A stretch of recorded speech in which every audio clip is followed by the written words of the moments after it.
Mute करिए आवाज।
Okay, let us start the lecture. So,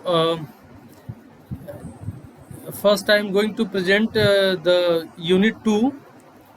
Actually, the second half of serial number 2. It is not a unit 2. It is actually unit 1. So,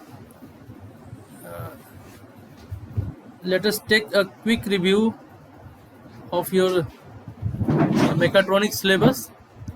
See, this is your syllabus.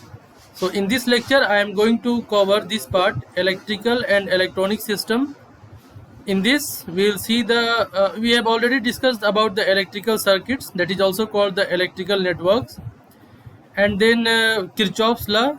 In previous lecture, I have discussed the KCL and KVL. So, as you know, KCL is applied on a particular node, and it is defined in terms of the incoming currents and outgoing currents, where your KVL, Kirchhoff's voltage law, is defined in a loop, and it is the sum of uh, energy delivered and energy consumption. So it is defined in a particular loop.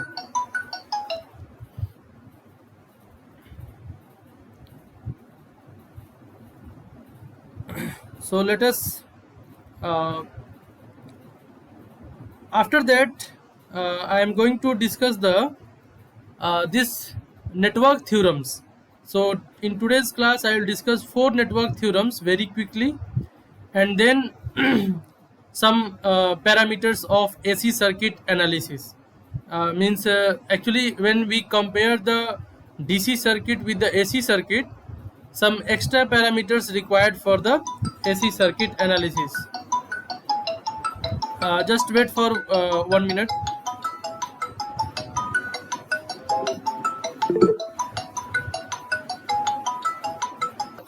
Network theorems concerned, first of all we will see an important theorem, that is called the superposition theorem.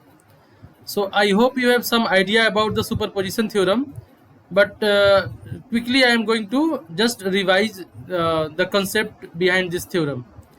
Actually, let us assume that you have a one network, means there is a one circuit having it may be some resistor, it may be some capacitor, it may be some inductor. However, when it is a DC circuit, assume that there is a only resistors, there is no capacitor and inductor. So in a network, if more than one independent sources are there, for simplicity in terms of robotics and mechatronics, just understand that you have a 2 resistor or 3 resistor type of network having 2 battery sources, 2 DC sources. So for the analysis of this, one of the method is that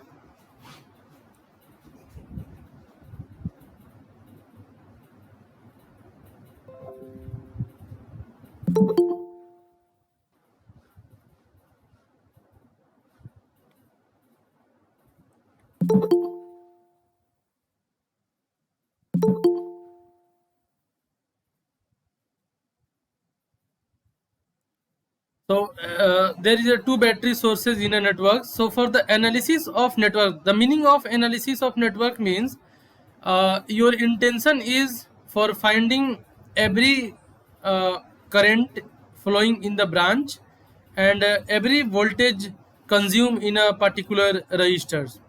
So for this voltage and current, you have a one method, you have a one KVL and KCL. You can just apply the KVL and KCL. But apart from this KVL and KCL, sometimes it is seen that our circuit becomes more complex. For that, you can apply the superposition theorem. So for superposition theorem, there is a must requirement of more than one independent sources. It cannot apply with a one source. At least 2 sources or more than 2 sources required. So I am assuming that there is a 2 sources V1 and V2, 2 voltage sources V1 and V2. So, and you have to find a particular current I through a resistor R. For that case, first assume that one voltage source is active and others are deactive. Others are deactive means if there is a 3 sources, one is active and 2 are inactive. If there is a 2 sources, one is active and one is inactive. So considering one source active at a particular time, find current through that resistor and name it as a I1. Now this is the first case. In second case, just reverse the scene. considering V1 inactive and V2 is the active. So for that you will see that you will find one more current I2 through the same resistor, and when you do the algebraic sum of I1 and I2, it will give the combined response of V1 and V2. Means if a network having more than two sources, we can find the response independently for a particular one sources, and then we can make it the algebraic sum for finding the final response. That is the just overlay, that is the layout of your superposition theorem. However, I am going to present the definition of superposition theorem from a good book that is called the Bolstad. You can see that the technical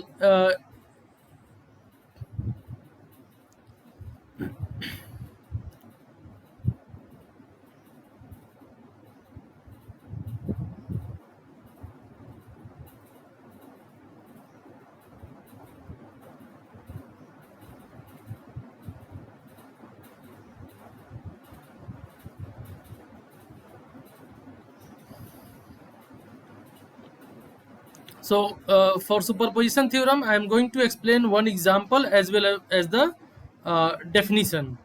So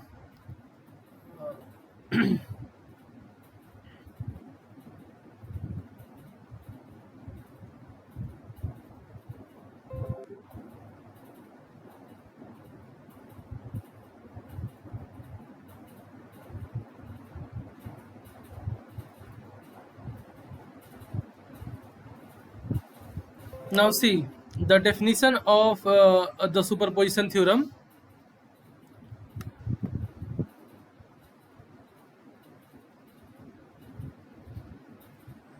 Now you can see this blue highlighted text. You can see that the current through or voltage across any element of a network is equal to the algebraic sum of the currents or voltages produced independently by each source. This is the technical definition, but the meaning is that produced independently by each source means considering one source active at a particular time. However, you know that there are two types of sources, voltage source and current source. So to make the voltage source inactive, you have to remove the voltage source and make the path short circuited. You cannot keep your path open circuit. So for making the voltage source inactive, just remove the voltage source and keep the path short circuited. However, in current sources, for deactivating the current source, remove the current source and keep your path as a open circuit. Now see the example. I am taking one example having both voltage source and current source. Are you able to see this figure number 9.2? Anyone can reply me? Are you able to see this or zoom it? There is a requirement to zoom this figure.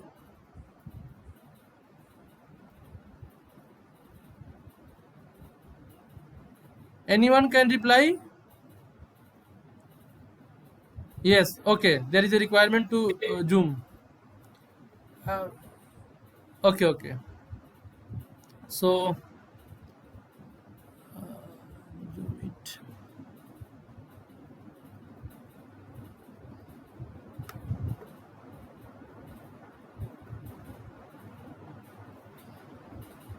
Now I think it is better. So see this example. You have a one voltage source, E is equal to 36 volt. E for EMF, you can also write the V, there is no problem. And one current source I is equal to 9 ampere. See, so these both sources are the independent source, means it is not depending on the other. You can say that for any time t, this voltage source ideally will deliver the 36 volt, and this current source will deliver a 9 ampere of current in this direction. And there is a two resistor R1 is equal to 12 ohm and R2 is equal to 6 ohm. So now see what is the methodology for finding the current I2. I2 is the current flowing through across this R2 resistor. Now see, I am going to deactivate this I is equal to 9 ampere. So for deactivating this I is equal to 9 ampere, remove this current source and keep it open. So when you remove this source and keep it open, there is no meaning of this loop. This loop going to become open. So your simple circuit is that you have a 36 volt of voltage source, and there are two resistors 12 ohm and 6 ohm are in series, because there is no meaning of this. It is going to be open source. So for that case, your I2 is equal to 36 divided by 12 plus 6, that is 18. So I2 is I2 dash, you can say I2 dash, because I2 dash is the I2 current due to only voltage source, not considering the current source. Is it clear? So 36 divided by 12 plus 6 is in the series. So I2 dash is equal to 36 by 18 is equal to 2 ampere. So 2 ampere is going to flow in this direction from the up to down, means in the downward direction, is equal to 2 ampere. Is it clear up to this point? Now the second case is, I am going to consider the second source and inactive the first source, 36 volt. So for inactive the voltage sources, you cannot keep it open. Remove the 36 volt and make it short circuited. You cannot keep open like a current source. So remove the 36 volt and connect this wire to this wire, short circuited. Someone asking permission now. Okay.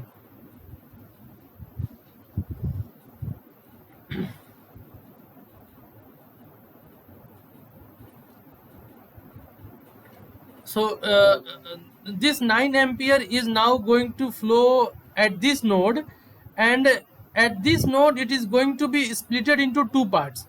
The first part is coming here and the second part is going here. Okay, and the sum of this current through the R1 and current through the R2 is equal to the 9 ampere. Means at this particular point 9 ampere is going to be splitted into two parts. So the higher proportion is flowing through the 6 ohm because the resistance value is lower. So if resistance value is lower, the current flowing through the resistor is higher. So here you have to apply the current division rule. So when you apply the current division rule, and you have to find current through this direction.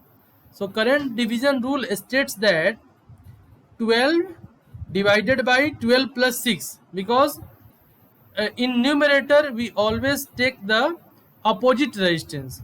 So we have to find the current here, so we will take the current resistance 12 ohm in numerator.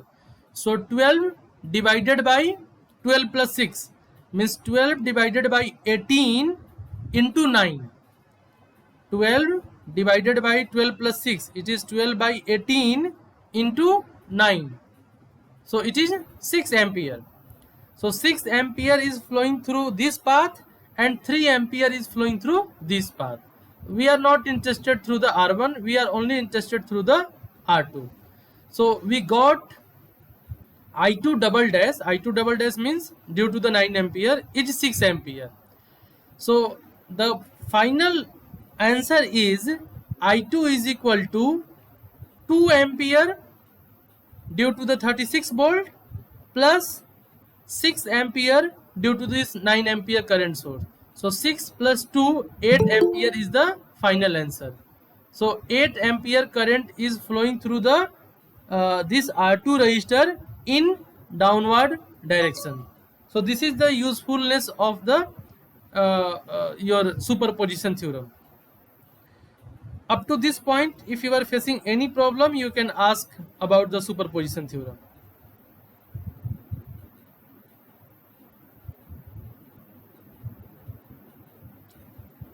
Otherwise, quickly I will move on the second theorem. Is it clear? This is just revision of your you can say first year class.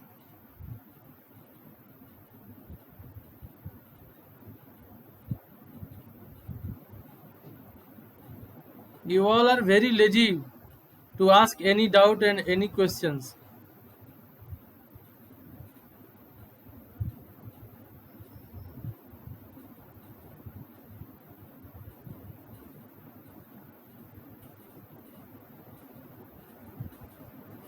No, sir. Okay, thank you. Thank you for your efforts to unmute your microphone and tell me no, sir.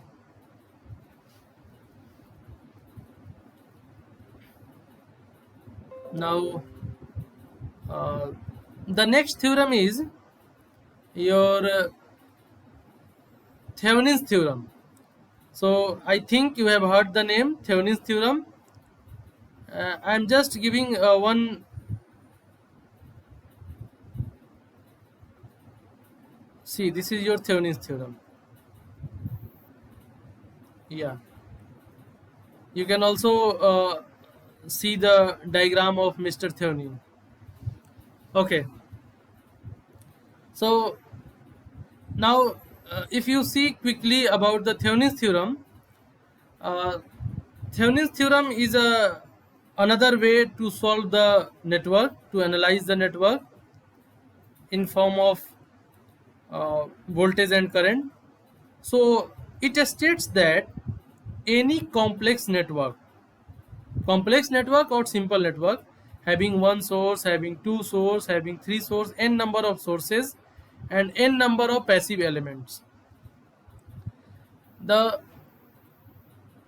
big network or a complex network can be converted into a very simple network having two things. One is the voltage source and one is the resistance. In a simple network, your resistance is always in the series with the voltage source. So if we were converting a big network, a complex network, in a simple network having a voltage source and a resistor which are in the series, that voltage source is called the VTH, that is the Thevenin's voltage, and the resistance is called the RTH, that is called the Thevenin's resistance. You can see here in this diagram there is a ETH. Generally in most of the book it is written like VTH.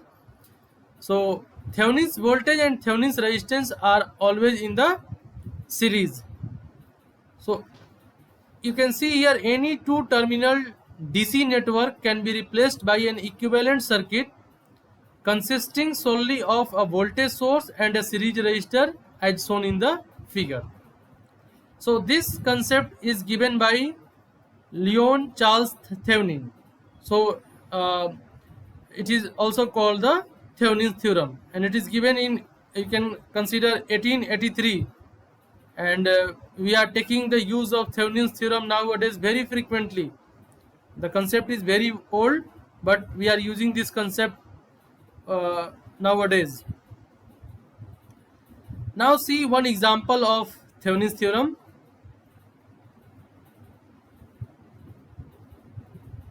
Now you can see here in this 9.25 figure number, we have to identify two things. The first thing is that out of these sources, out of these components, that is the resistor, here we will see that there is a R1, R2, R3 and RL. Since RL is written, so we can easily say that this is the load resistance. But let us assume it is written like R1, R2, R3 and R4 instead of RL. Then our first aim is to identify the load resistance. And the identification of load resistance may be taken from the your from your question. Let us assume in your question, if examiner is asking that, or you have to requirement, you have to require to find current through the R1.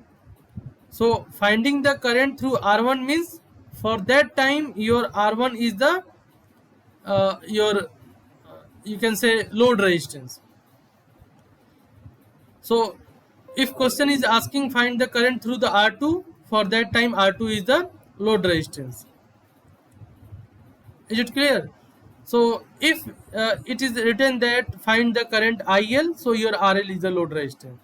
Now if once you recognize the load resistance RL, mark 2 points A and B like that. This is the point A and this is the point B, which is the node across the load resistance.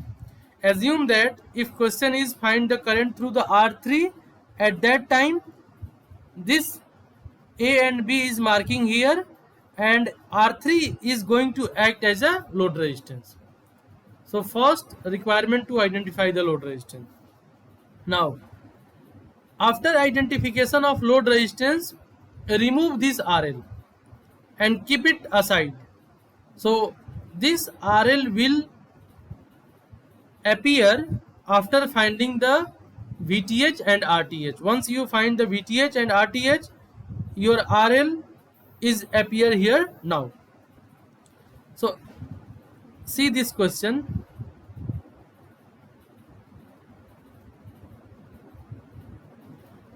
We have to find the Thevenin's equivalent, find the Thevenin's equivalent circuit of this 9.26 network.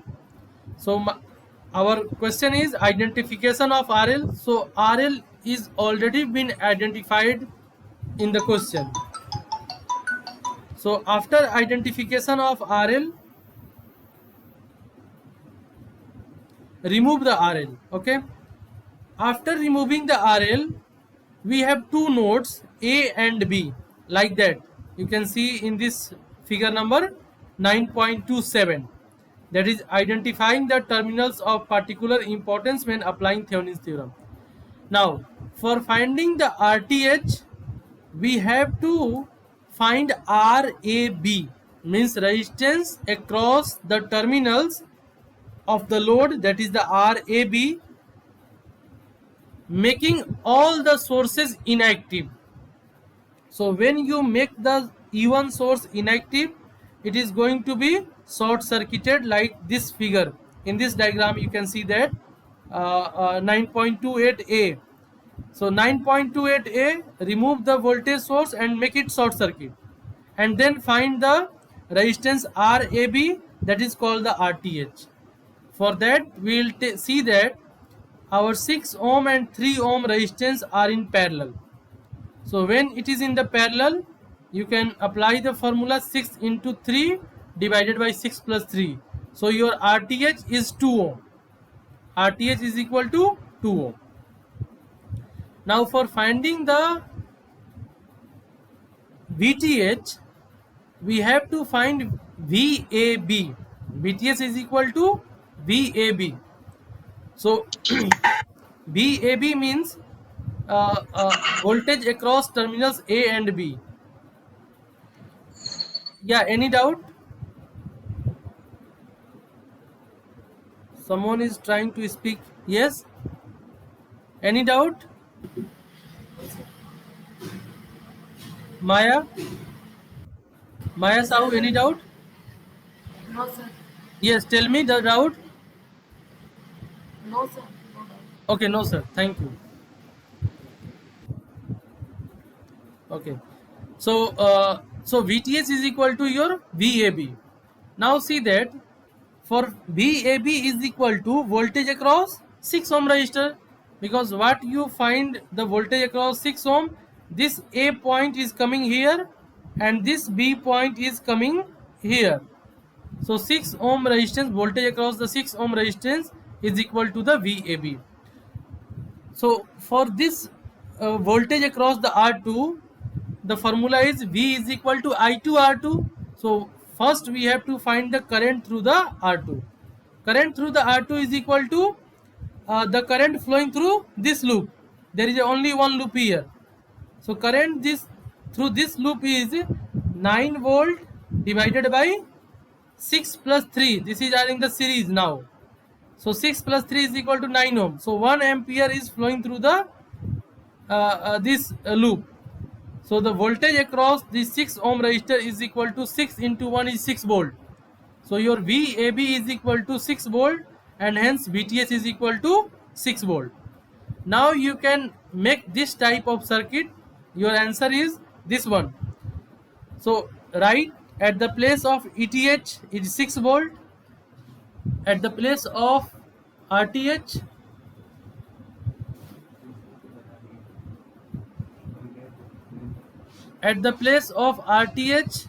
there is a 2 ohm and RL is given just like this one. So this is the one example of your Thevenin's theorem. Now the next theorem is your Norton's theorem, which is related to the Thevenin's theorem. Just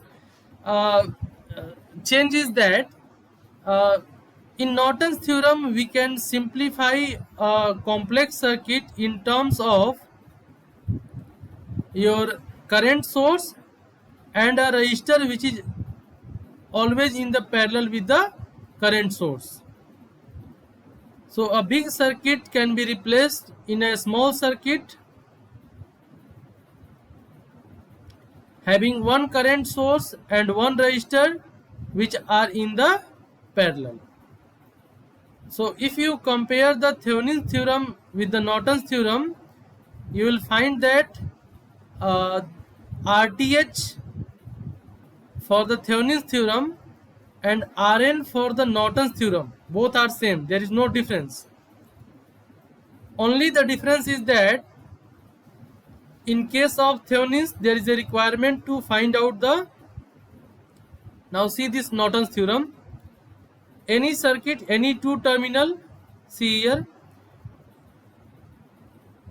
any two terminal linear bilateral DC network can be replaced by an equivalent circuit consisting a current source, that is called the IN, N for Norton's, and a parallel resistor. Now it is not in series, it is in the parallel.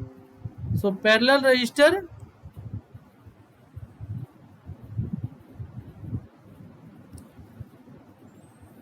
parallel resistor, that is called the RN. So IN is called the Norton's current and RN is called the Norton's resistance. So for finding the Norton resistance RN, the methodology is same. There is no difference in RN and IN.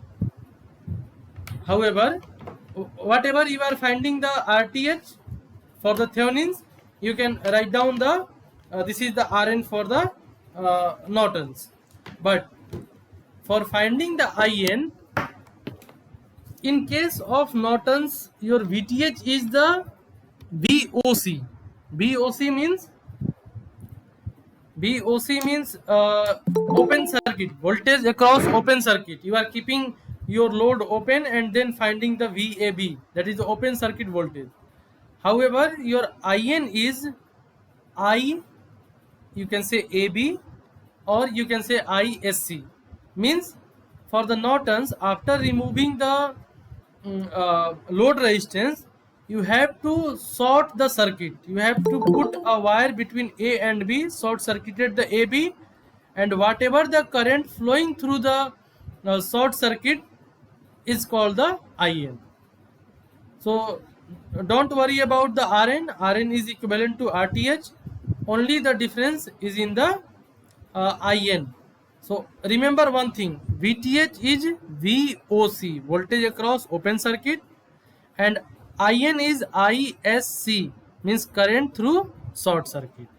So for obviously there is a requirement of path to flow a current. If you are making the open circuit, current is not going to be flow. So for current flowing through a particular path, there is a requirement of a closed loop, complete loop. So for making complete loop, after removal of load resistance, make it short circuited. And after that there is a one more theorem, that is called the maximum power transfer theorem. maximum power transfer theorem. Maximum power transfer theorem is just you can say the application of Thevenin's theorem. So this theorem states that if you are converting a network into a Thevenin's network, and in Thevenin's network there is a VTH, RTH and RL. There is only three components, one active components, two passive components, one voltage source and two resistance. So remember that VTH, RTH and RL. So in maximum transfer theorem it can be proved that, and in first year I hope you have already proved it, if your RTH is equal to the RL, means if load is given and by anyhow you are able to make RTH is equal to RL, or if RTH is given and you can change the load resistance and however you will make the RL is equal to RTH. In both cases, when these two resistance are equal, your source will deliver the maximum power to the load. It is called the maximum power transfer theorem. So for transferring the maximum power from the source, that is called the VTH, to the load, the condition is RL is equal to RTH. So whenever there is a requirement of maximum power transfer, either in case of mechatronics or robotics, remember that for that case first you have to find the Thevenin's theorem, Thevenin's equivalent resistance, and once you find the Thevenin's equivalent resistance, you have to take a particular load which is approximately equal to or closely equal to the Thevenin's resistance. If it is the approximately equal, you can ensure that your system is efficient and you are utilizing your voltage source and current source efficiently. Is it clear? So this is all about the KVL, KCL, superposition theorem, Norton's theorem, Thevenin's theorem and maximum power transfer theorem. In next class, I will start the AC circuit as well as the your signal conditioning circuit, and your signal conditioning circuit is very important for the mechanical. You can also remember one thing, these courses, mechatronics courses, are generally offered to the mechanical students and the electronics students. You can also see the IIT syllabus, IIT Kanpur syllabus. You can see the Pune University syllabus. So they are offering this mechatronics to the electronics as well as to the mechanical students. If you see syllabus, in mechanical syllabus, the electronics part is more and more, because it is assumed that you are good in mechanical and after completing the BTech course you can analyze the mechanical part, but you are weak in the electronics part. So it is the intention of the course designer that they are focusing more and more on the electronics and electrical part for the mechanical syllabus of mechatronics. However, if you see the electronics syllabus of mechatronics, there is a more and more mechanical parts. When I have taught in Pune University for the electronics students, there is a complete pneumatic system, hydraulic system, gear system, force, transfer, these all belt system, a number of mechanical systems are there. Only a little bit, one unit based on the electronics part. But it is just reverse for the mechanical. So for mechanical, as an electronics teacher, I am taking your class and you have to give some small focus on the electronics. You cannot deny that I am a mechanical, so we cannot give focus on the electronics. This is the requirement of today's world. You have to focus on the electronics, assuming that you are good in mechanical. Similarly, as an electronics, it is my duty that I have to give focus on hydraulic, pneumatic, gear, belt, and these all kinematics, in work kinematics, dynamics, forward dynamics, reverse dynamics, these all things, considering that I am also good in the electronics. This is the requirement of today's world. Okay, so take care on your electronics part and try to understand all the electronics scenario, including digital electronics as well as the microcontroller. So thank you for today's class. We'll meet on the next class on Friday. Now you can leave the class. If any doubt, you can ask, or if you want to discuss about the robotics and mechatronics, you can ask. Otherwise, you can leave the class. Thank you.